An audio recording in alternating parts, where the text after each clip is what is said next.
What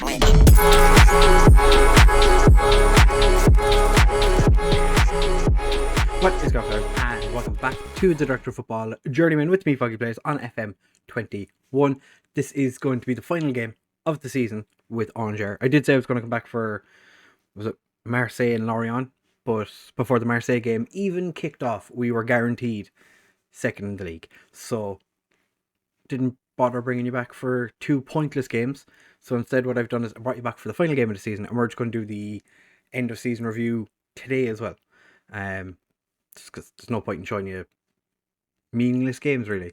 So, like I said from the last episode where we were beaten by Lazio in the Europa League and got knocked out, that was quite unfortunate. We then went and beat Guingamp 6-0. Fairly comfortable result, to be fair. Then we played Leon and we were 1-1 at halftime, and then we just smashed them in the second half after they had their left back sent off. Then against Monaco, 5-0. This is pretty much what guaranteed us second in the league, because they were third and they were quite, well, not quite close, but they were close enough to us that it would have made you kind of go, oh. But Yepo scored a hat-trick from the left wing. We took him off, and Niang scored another one from the wing. So 4 goals from our left winger in that match, which was fantastic. And like Yenpo doesn't have the best finishing. I think it's like 7. So for him to score a hat-trick was pretty spicy. We then went and beat Lorient 5-1. So it was going to be Lorient and Marseille was the last. Was that what I said we were going to do? Or was it Marseille and I don't remember. But we ended up getting beaten by Marseille. It was a fairly close game. The Lorient game. Both their centre-backs scored own goals. So, fairly comfortable. Niepo scored a brace in that one again. He's been in quite good form recently. Beaten by Marseille. Close game. Not much really happening. I think it was like 3 highlights in the entire game. It was quite boring. We went and beat Metz 3-1. Again, comfortable. Metz not a great team. It was kind of expected. Then we went and beat Dijon 3-0. Stacey Morgan and Calantari both getting goals. Couldn't complain. Dijon, I think after that game, or just before that game, they were guaranteed survival. Then we played Larve, who actually frightened me a little bit. We were 3-0 up in the 80th minute, and then they scored twice in the last 10 minutes. So squeaky bum time right at the end. And today we're taking on Brest. So it's going to be an interesting time. We have had a couple of players leave, or going to be leaving in July. But we've also signed Dean Mccosland, a Northern Irish winger, who actually doesn't look terrible. He's got a 69 rating. Nice. They reckon he's going to be 4.5 star potentially. He's our 10th best left winger, which is, it's a lot of left wingers ahead of him. Guga has signed a contract with Valencia to leave, which is disappointing. He's been having a very, very, very good season after I wasn't 100% sure he'd be all that good.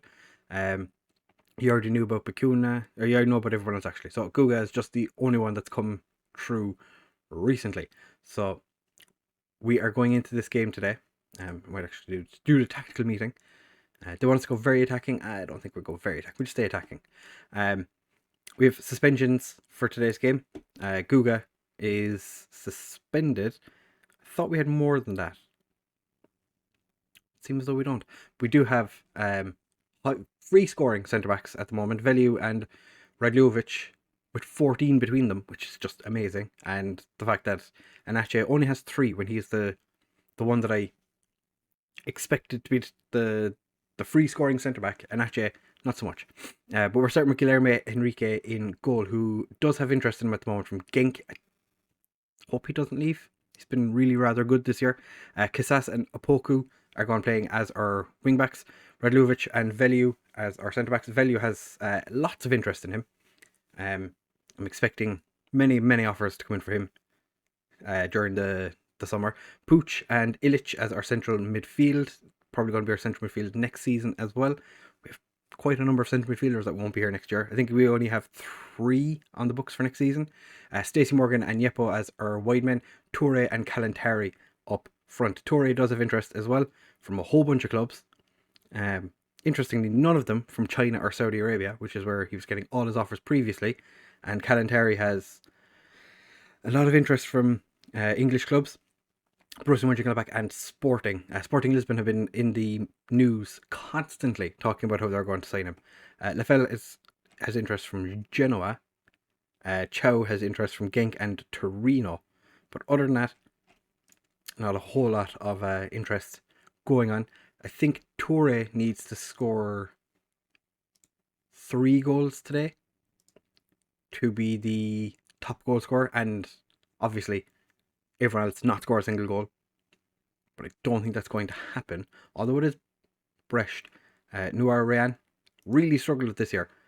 You might remember at the start of the season, he was one that I was expecting to do quite well, because attribute wise he looks fantastic, and our director of football was mad to sign him. Ended up going to Brecht, which I still boggles my mind. But Rayan really struggled this year. I think he's got 11 goals maybe, which, you know, I'd expect more from our main striker, but I suppose Bresch aren't that good of a team. They're sitting in 6th, so it's not like they're a terrible team, but they don't seem to score very many goals. Radlovic is after picking up a knock. He'll make it to halftime. Torre nods it down to Stacey Morgan and gets the ball taken off his foot. That is disappointing. And now Brecht on the march forward, and Guilherme, quite lucky nobody was in front of him in a red shirt, because he did just straight drop that. Yepo puts it wide. I knew Rayan was going to have a decent opportunity when I was talking about him, and he did actually have a fairly good shot. Kalantari uses his turn of pace to get away from the defender. Jumps the defender. Ilic, second attempt, gets it in the back of net. We're 1 up. Took a lot longer than I would have expected, but fine. The game against Guingamp, which ended 6-0. By the way, it was 6-0 at half time. I don't know if I mentioned that. That game was a fan day. So, what was it? Something like if you paid for a normal ticket, a kid got in for free or something. That was a roaring success, which was fantastic, because, you know, we are quite lacking when it comes to fans. We are just after winning a penalty, and Toure is stepping up to take it. I think that's what it said. Toure steps up to take. Toure slots it away.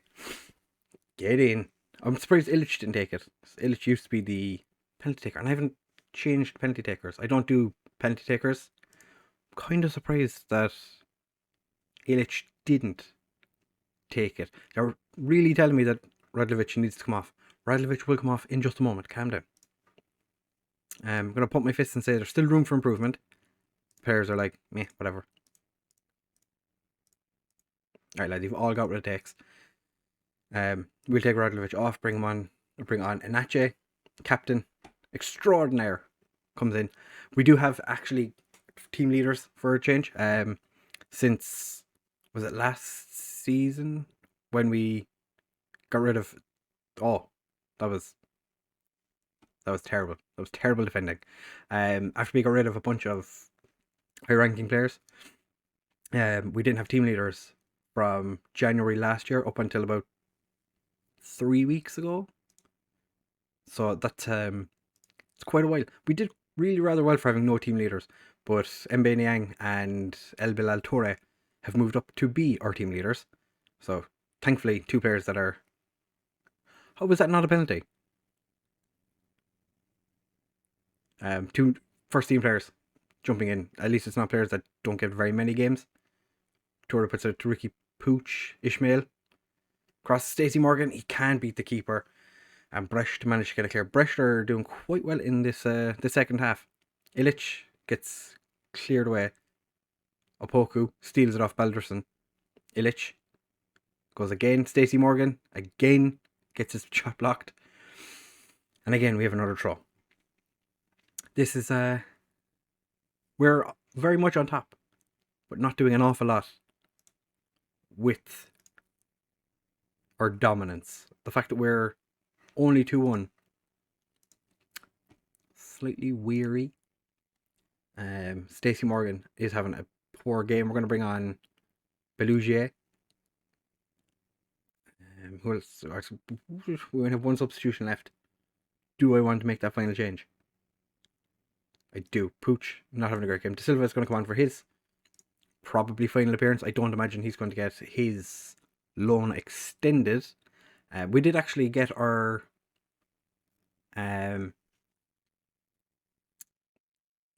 transfer budget and wage budget. It was like 25 million in transfer budget, and the wage budget was pretty much the same. It was like 775. So not a huge amount changed, especially since we're going into the Champions League next season.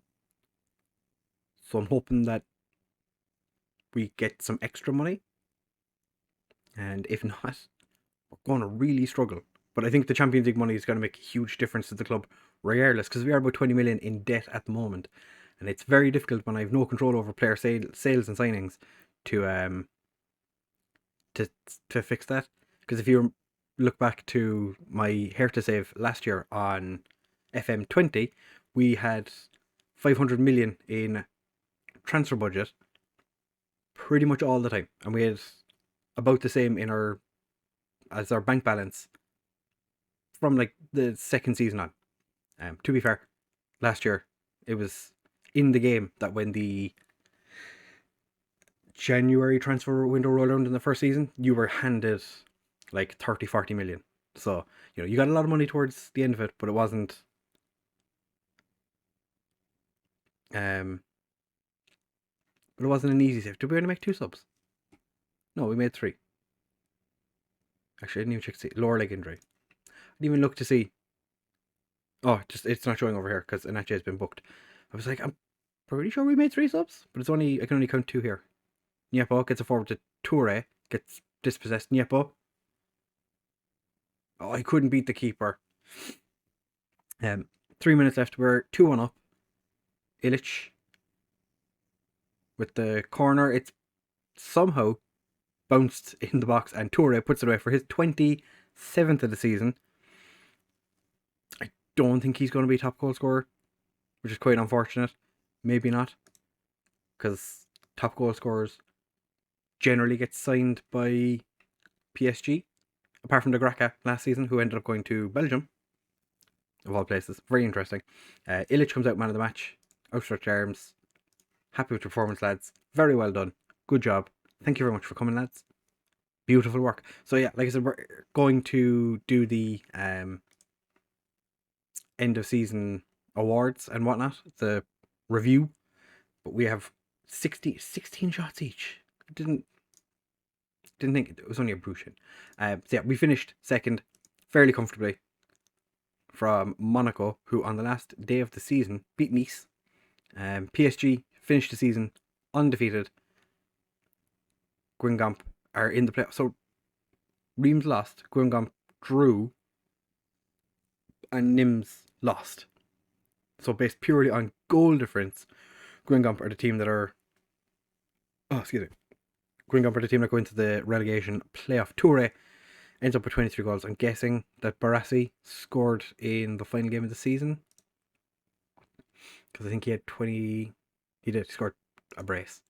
Yeah, so Mbappe, again, misses out on top goal scorer. It's quite unfortunate for him. So we will be back in just a second for the end of season review. Don't go anywhere. Stay right where you are. So the end of season review is upon us, and we are going to jump into that right now. Let's see how we got on. We did get our the new arrivals. Hello. We did get our winning, our money for finishing the league in second. We're still pretty sure we're still in debt. I actually haven't checked that. But these are the signings. It's safe to say, key signings who contributed hugely to the season's success. Opoku played an average 7.38. I did say when we got him, didn't think he was going to get that many games. Absolutely did the business. Played at left back for us. Niepo, another player that I was weary of, ended up playing 16 games, scoring 11 goals and 5 assists. The man was insane. Velium. I'm surprised he's not the player of the signing of the season, because 37 appearances, 8 goals, 3 assists from a centre back. Who is our... What is going on? Jordi Escobar. Greg Wilson. All these players sent out on loan. Do we not have a signing of the season? No, normally there's like a star next to one of them saying that they're signing of the season. Fair enough. I'm actually interested. They're quite happy with him. The players' wages represent good money for the club. 18.75 thousand. That is actually not that bad. I'd be surprised. Yeah, not surprised that they're not happy with Capado. I'm not happy with Capado. He was given plenty of opportunities, didn't do anything with it. Yeah, but a B minus, C plus. I don't think they understand what signings are. To be fair, they expected us to finish top half. We managed second. Our average home attendance was 83%, which is a lot more than I was expecting. It was like 68% last year. Didn't do too bad this year. Competition top scorer Toure with 23 goals. The border, delighted, got a B plus.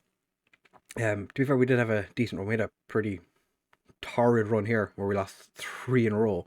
But then we went on a fairly decent unbeaten run towards the end of the season. The Europa League, we were expected first knockout round. That was not what they expected. They wanted us to be competitive.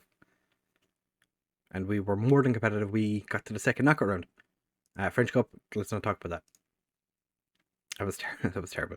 The biggest win was 6-0 against Dijon. Stacey Morgan banging in a hat-trick. Match to remember was against Strasbourg, where we beat them 5-0. Why isn't the biggest win? I don't know.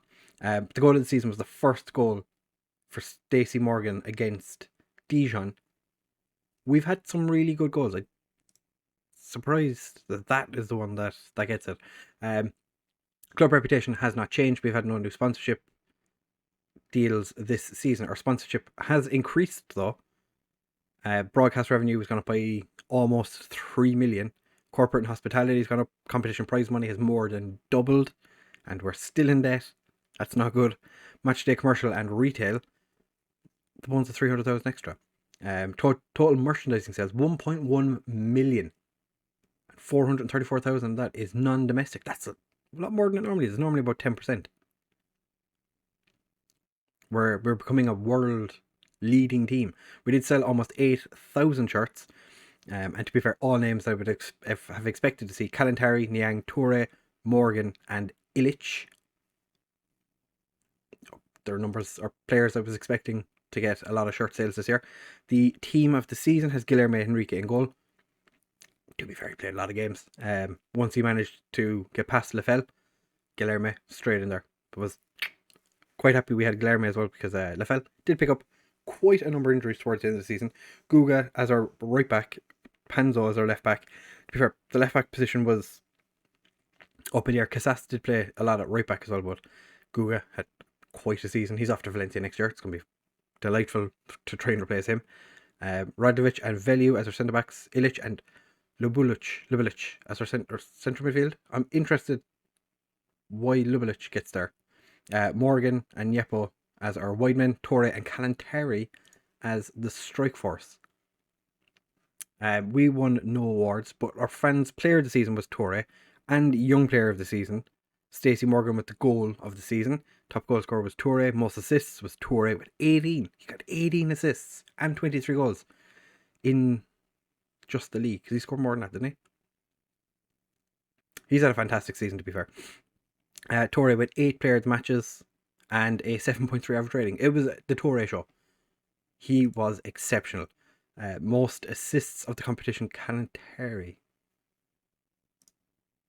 How does Kalantari get the most assists, but Toure has our most assists? Toure had 10 player of the matches as well. Delightful time. We've also broken our record for points in a season. The overall best 11 should look more like what we know. Natche is in there. Pereira Lage, quite a good central midfielder. Cho, Kalantari, and Aloui. Still a lot of players in there that are not in there that I would have expected. Like, for example, Clayton.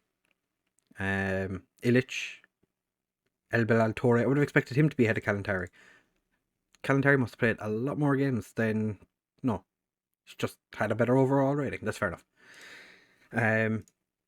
Where are they now? Ait Nouri is playing for Palace still, but Palace signed a new left back, so I feel like he's out of their team, which is disappointing for them. Season review, we've already looked at that. 2020 season, where are they now? Nobody cares. So the XG, I find this very interesting. So our XG was 83.4. We actually got 112 goals, which is quite a jump. Our expected points was 71.9, so basically 72 points. We actually got 87, and our expected points would have got a second, which it did. This year we were quiet and impenetrable defensively, which is very different to what we were last year, but we were aggressive and clinical this season as well. So the club culture, they want attacking, entertaining football, with us signing players under the age of 20 for the future. Direct football's been pretty much doing that anyway, so that's fine by me. The 5-year plan is to work within the wage budget, sell players to make for a profit, and minimum the 3-year contracts, they don't seem to care. The end of next season, so at the end of the coming season, when my contract expires in, they want us to qualify for the Europa League and reach the group stage of the Champions League, which we already have. That is fantastic. We will do all that. That's no problem. As you can see, Torre and Niang are now our team leaders. Managerial support and dressing room atmosphere are quite high. Quick look, finances, we're down to 5 million in debt because of the prize money we got, which was like 15.5 million. So lots of interesting things about. So for next season, what do we want? Challenge for the title? No. We go with the Europa League because that's what they want. Delighted. Fantastic. That's exactly the direction I was after. Give a good account of ourselves. Sensible target. Thank you, Kalantari. Yeah, we'll discuss promises when they come back. That sounds good. Fantastic. That it's delightful. We've not annoyed anybody, which is pretty much what you want. Next season, this is the team. Alright, so we can already tell Guga's not going to be there. So we don't have to... I'm not sure about this. So we'll just ignore that. We have about 30 million to spend anyway, but we do have a bunch of players. Okay, he's leaving. So there's no point in looking at him as a player. I do find it interesting to see how much people missed of the seasons. Like Menard missed 32% of the season with injury. The most injury player was Mantinelli, who is wanted. He's our San Marinese. No, he's Italian. Play with San Marino. Oh, we signed him from the San Marino Academy. Okay. And the player with the longest injury was Menard, obviously. Makes sense. So we're going to be back from our holidays on the 29th of June. And we're going... Where are we going to go? We're going to go to China this year. We went to America last year. We're going to go to China this year. And a bunch of players don't really care about win awards. So, if I was the... If it was I in charge of signing players, what would I be bringing in? Right. New right back, because we don't have any at the moment. I'd be weary of value being sold. We definitely need a central midfielder, because at the minute we have Illich, Lublic and Pooch. Other than that, everyone else is either leaving or has been sold, because these three are going away back to their parent clubs, and then we have Kitlano and Bacunia both leaving. I think left wing and right wing were fine. Striker wise, we're pretty fine. I don't think we've any major need, although Kalantari, Niang and Stacey Morgan all play as wingers as well. So could probably do with one more striker. Could we? No, because we have Crisiolo coming back from his loan. I forgot about Crisiolo, the fantastic player that he is. So central midfielder, right back, potentially a striker, maybe centre back. Don't need a left back. We've plenty of them. Potentially like a third choice goalkeeper, because if something happened and we had to play Simon Amasola, I'd be very, very weary. He's actually, after getting to join Cameroon. So we do have a tour Euros this year, I think. Where are the two players that I looked at? Both not from European countries. Calentari. We'll have a look to see what tournament it is. It's the World Cup this year. 2026? Oh yeah, 2026 World Cup. So that'll be coming up this summer. So we get to see. So I think 7 of our players are off to the World Cup. 5. They're all African players. So okay, that's fine. So yeah, we will be back in the next episode to go through our transfers and probably play the first game of the season because we're doing it a little bit differently this year. So if you have enjoyed this episode, please do make sure to leave a like, comment, subscribe, share with all your friends, and I will see you in the next one. Bye!